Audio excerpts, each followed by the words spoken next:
ಸನಾತನ ಸಂಭ್ರಮಕ್ಕೆ ಸ್ವಾಗತ. ಯಾವ ರಾಶಿಯವರು ಯಾವ ವಯಸ್ಸಿನಲ್ಲಿ ಶ್ರೀಮಂತರಾಗುತ್ತಾರೆ ಎಂಬುದನ್ನು ನೋಡೋಣ.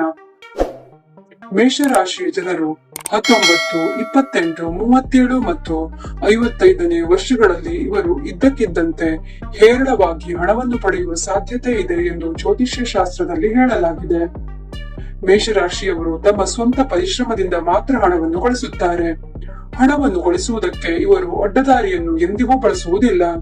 ಮೇಷರಾಶಿಯವರು ಜೀವನ ಪೂರ್ತಿ ಸಾಕಷ್ಟು ಹಣದ ಲಾಭವನ್ನು ಪಡೆಯುತ್ತಾ ಇರುತ್ತಾರೆ. ಅಂದರೆ ಪ್ರತಿ ಶುಕ್ರವಾರ ನಿಯಮಿತವಾಗಿ ತಾಯಿ ಮಹಾಲಕ್ಷ್ಮಿಗೆ ಗುಲಾಬಿ ಹೂವುಗಳನ್ನು ಅರ್ಪಿಸಬೇಕು.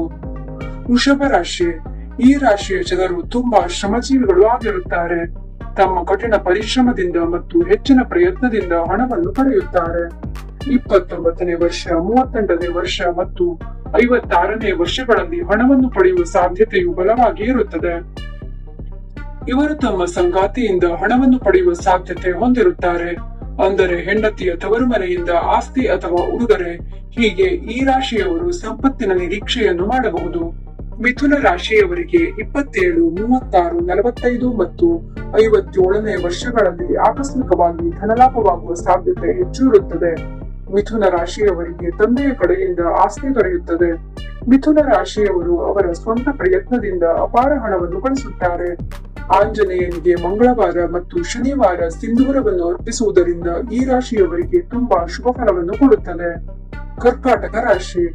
ಕರ್ಕಾಟಕ ರಾಶಿಯ ಜನರು 23, 27, 32, 48 ಮತ್ತು 58ನೇ ವರ್ಷಗಳಲ್ಲಿ ಆಕಸ್ಮಿಕ ಧನಲಾಭದ ಸಾಧ್ಯತೆ ಇದೆ.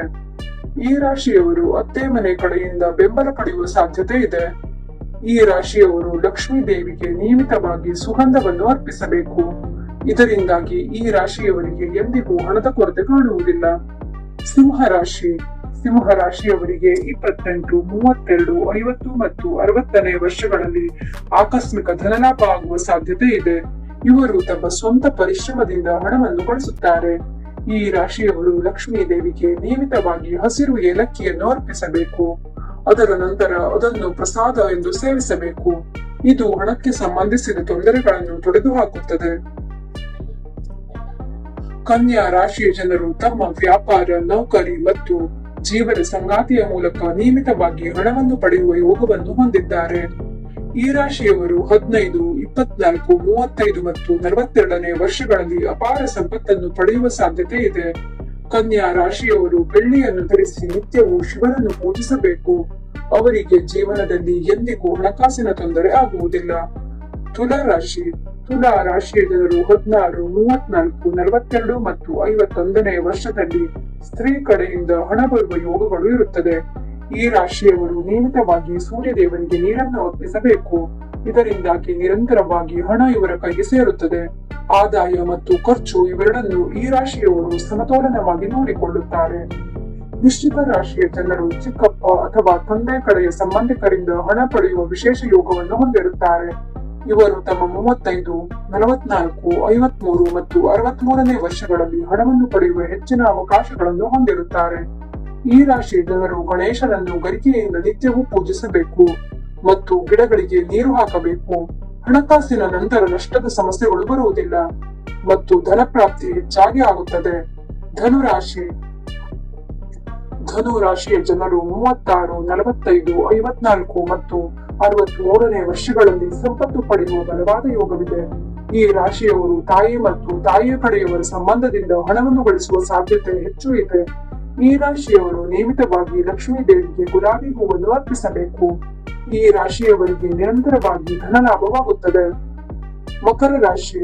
ಮಕರ ರಾಶಿಯ ಜನರು ತಮ್ಮ ಸ್ವಂತ ವ್ಯಾಪಾರ, ನೌಕರಿ, ಇತರೆ ವೃತ್ತಿಗಳಿಂದ ಹಣವನ್ನು ಪಡೆಯುತ್ತಾರೆ. ಈ ರಾಶಿಯವರಿಗೆ 28, 37, 46 ಮತ್ತು 55ನೇ ವರ್ಷಗಳಲ್ಲಿ ಹಣ ಪಡೆಯುವ ಸಾಧ್ಯತೆ ಇದೆ. ಈ ರಾಶಿಯ ಜನರು ಮಂಗಳವಾರದಂದು ನಿಯಮಿತವಾಗಿ ಕನಿಷ್ಠ 1 ಹೊತ್ತು ಆದರೂ ಉಪವಾಸ ಇರಬೇಕು ಮತ್ತು ಹನುಮಂತ ದೇವರನ್ನು ಪೂಜಿಸಬೇಕು. ಕುಂಭರಾಶಿ. ಕುಂಭರಾಶಿಯ ಜನರು ತಮ್ಮ ಅದೃಷ್ಟ ಮತ್ತು ದೇವರ ದಯೆಯಿಂದ ಹಣವನ್ನು ಪಡೆಯುತ್ತಾರೆ. ಈ ರಾಶಿಯವರು 29, 38, 47 ಮತ್ತು 57ನೇ ವರ್ಷಗಳಲ್ಲಿ ಹಣವನ್ನು ಗಳಿಸುವ ಸಾಧ್ಯತೆ ಇರುತ್ತದೆ. ಈ ರಾಶಿಯ ಜನರು ನಿರಂತರವಾಗಿ ಹಣವನ್ನು ಪಡೆಯಲು ಬಯಸಿದರೆ ನಿಯಮಿತವಾಗಿ ದೇವಾಲಯಗಳಲ್ಲಿ ಬಾಳೆಹಣ್ಣನ್ನು ದಾನ ಮಾಡಬೇಕು. ಮೀನರಾಶಿ. ಮೀನ ರಾಶಿಯ ಜನರು 39, 48 ಮತ್ತು 57ನೇ ವರ್ಷಗಳಲ್ಲಿ ಧನಲಾಭ ಆಗುವ ಸಾಧ್ಯತೆಗಳು ತುಂಬಾ ಪ್ರಬಲವಾಗಿದೆ. ಇವರ ಜೀವನದಲ್ಲಿ ಮಕ್ಕಳ ಆಗಮನದೊಂದಿಗೆ ಮತ್ತು ಮಕ್ಕಳ ಸಹಕಾರದೊಂದಿಗೆ ನೀವು ಹಣಕಾಸಿನ ಪ್ರಯೋಜನಗಳನ್ನು ಪಡೆಯುವುದಕ್ಕೆ ಸಾಧ್ಯವಾಗುತ್ತದೆ. ಇವರು ಮುಖ್ಯವಾಗಿ ಅಶ್ವತ್ಥಮರದ ಕೆಳಗೆ ಸಾಸಿವೆ ಎಣ್ಣೆಯಿಂದ ದೀಪವನ್ನು ಬೆಳಗಿಸಬೇಕು. ಹೀಗೆ ಮಾಡುವುದರಿಂದ ಅದು ಸಂಪತ್ತಿನ ಆಗಮನಕ್ಕೆ ಕಾರಣವಾಗುತ್ತದೆ. ಹೀಗೆ ನಾವು ಯಾವ ಯಾವ ರಾಶಿಯವರು ಯಾವ ಯಾವ ವಯಸ್ಸಿನಲ್ಲಿ ಶ್ರೀಮಂತರು ಆಗುತ್ತಾರೆ ಎಂಬುದನ್ನು ಹೇಳಲಾಗಿದೆ.